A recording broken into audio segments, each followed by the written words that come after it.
be finding the book of Acts, chapter 8. We've been going through the book of Acts, living supernaturally.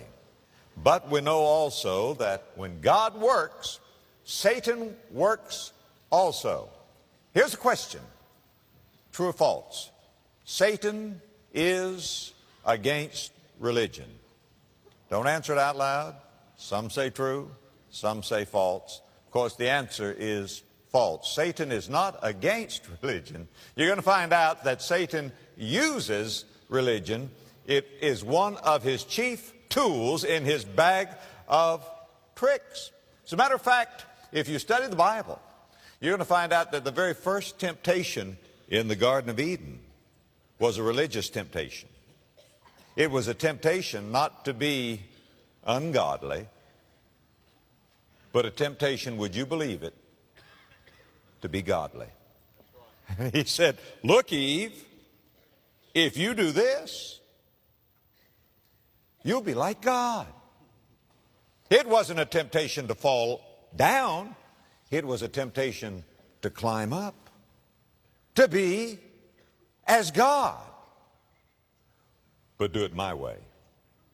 The devil, you see, is into religion up to his ears. Now, there was a revival in Samaria. Let's read about it. Look in verse 5. Then Philip went down to the city of Samaria and preached Christ unto them. And the people with one accord gave heed to those things which Philip spake, hearing and seeing the miracles which he did. For unclean spirits, crying with loud voice, came out of many that were possessed with them. And many taken with palsies and that were lame were healed. And there was great joy in that city. There's always joy when Jesus is present. There's always joy when there is real revival, joy unspeakable and full of glory. But notice in verse 9 how the subject changes, but. Just underscore the word but. You know, when God opens the windows of heaven to bless us, the devil opens the doors of hell to blast us.